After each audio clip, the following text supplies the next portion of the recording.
परम पूज्य श्री साहिब जी, अर्चनी वंदनी संत समाज, धर्म प्रेमी सम्मानी भक्त सज्जनों, ममतामयी माताओं एवं बहनों, सदगुरु की एक साखी है। आज काल दिन कैयक में अस्थिर नाही शरीर, कहे कबीर कस राखियो काचे वासन में। सदगुरु इस साखी के माध्यम से हमें बताते हैं कि आज काल या कुछ दिनों में यह शरीर समाप्त हो जाएगा, क्योंकि यह स्थायी रहने वाला नहीं है। जैसे मिट्टी के कच्चे घट में हम पानी भर कर नहीं रख सकते, वैसे ही शरीर की दशा है। इसमें से जीव कब निकल जाएगा कुछ कहा नहीं जा सकता। जीव की देह में उपस्थिति ही जीवन और जीव का देह से निकल जाना ही मृत्यु है। साधना की दृष्टि से तो मानव जीवन सर्वोत्तम है, लेकिन भौतिक दृष्टि से देखा जाए तो यह रोग का घर एवं अत्यंत क्षणभंगुर है। हम जन्म की याद करते हैं, लेकिन मृत्यु को भूल जाते हैं। हमें सूर्य का निकलना तो याद रहता है, लेकिन दिन का हम ढलना भूल जाते। इसलिए जीवन में अनेक पाप में, वासना में हम उलझ जाते हैं। हमें जन्म की याद होती है, लेकिन हम मृत्यु को भूल जाते। और आजकल जन्म दिवस मनाया जाता है। बच्चों का तो मनाया जाता है, लेकिन बड़े बूढ़े लोगों का भी जन्म दिवस मनाया जाता है। और हम जन्म दिवस कैसे मनाते हैं? अपनी भारतीय संस्कृति के अनुसार नहीं, पाश्चात्य संस्कृति के अनुसार। जिसका जन्म दिवस होता है उसके लिए क्या लाया जाता है? एक केक लाया जाता है और उसमें मोमबत्ती जला दिया जाता है। और आजकल तो केक एक नहीं 2 लाया जाता है। एक को तो खाते हैं मिल बांट कर और एक को चेहरे पर लगा देते हैं, व्यर्थ में चला जाता है। तो केक लाते हैं, उसमें मोमबत्ती जलाते हैं, फिर उस मोमबत्ती को जलाकर फूंक दिया जाता है। फिर हैप्पी बर्थडे टू यू करके गाना गाते, थोड़ा डांस होता है और उसी फूके और थूके, जो भी फूकते हैं तो थूक के कण भी उसमें जाते हैं, तो उसी को नाच गाकर हम खाते और कहते हैं कि हम जन्म दिवस मना लिए। ये जन्म दिवस मनाना नहीं है। जन्म दिवस कैसे मनाना चाहिए?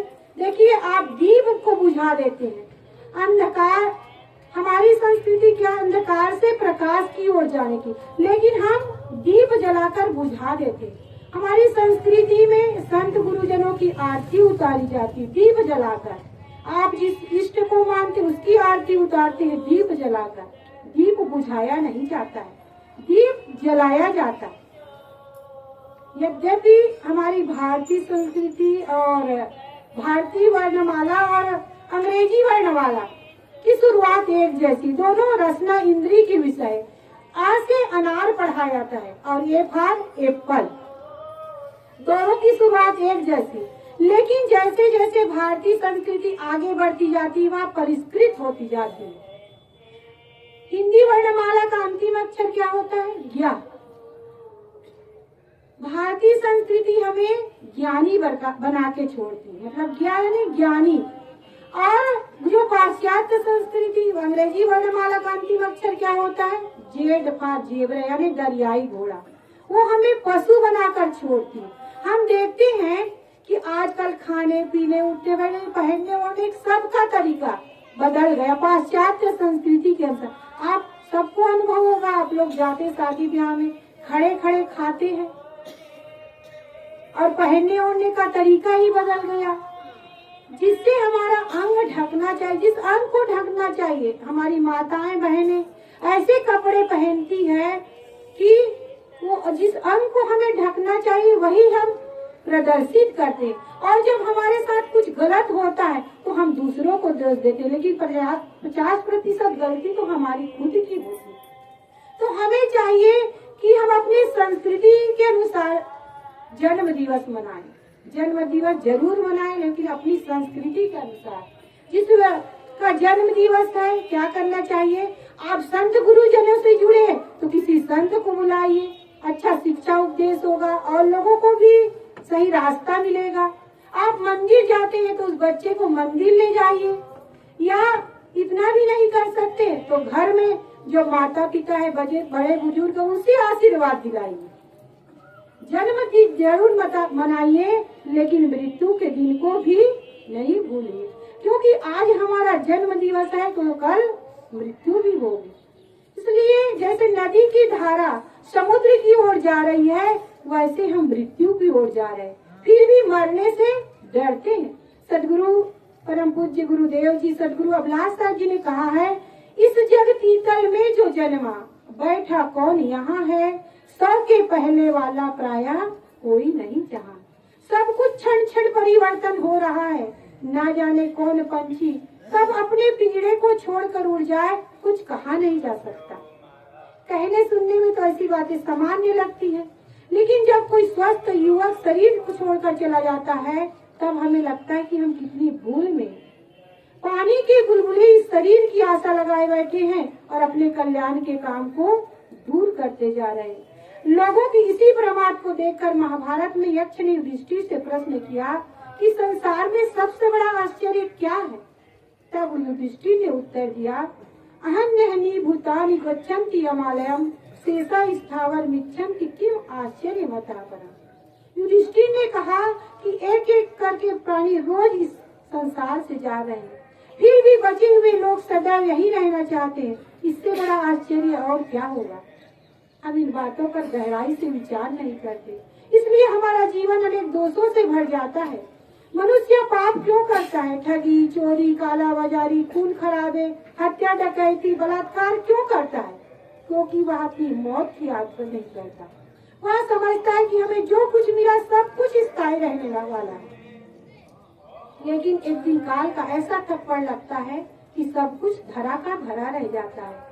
इसीलिए किसी शायर ने कितना अच्छा कहा है, जीना ऐसा जीना हो, जीना किसी को तड़पाए तू, और मरना ऐसा मरना हो, मरकर फिर ना आए तू।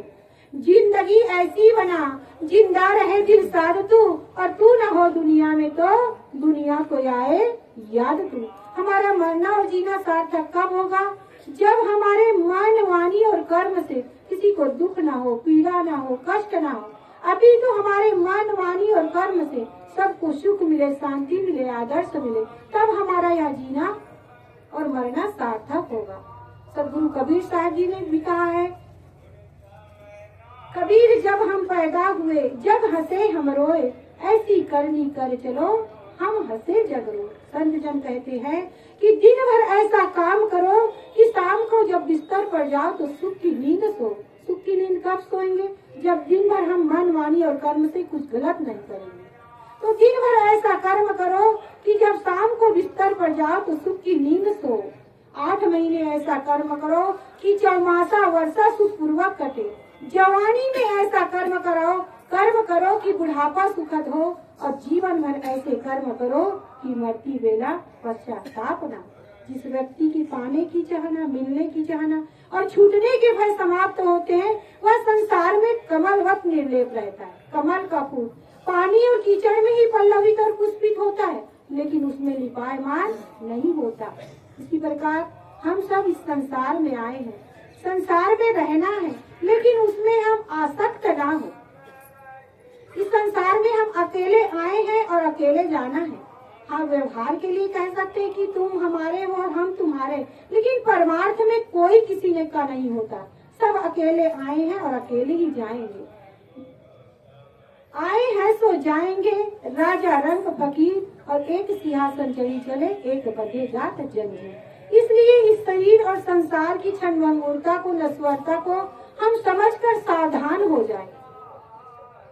अनादिकाल से भटकते हुए आए, कभी तृप्ति नहीं मिली, कभी शांति नहीं मिली, और आज भी हमारा जीवन ऐसे ही बीत जाएगा। इसलिए जिनसे हमारा संबंध है उनसे प्रेम पूर्ण व्यवहार करते हुए अपनी मझधार पर पड़ी हुई नैया को पार लगाने का काम करें, नहीं तो अंत में केवल पश्चाताप हाथ लगेगा, क्योंकि कुछ भी हमारा नहीं है।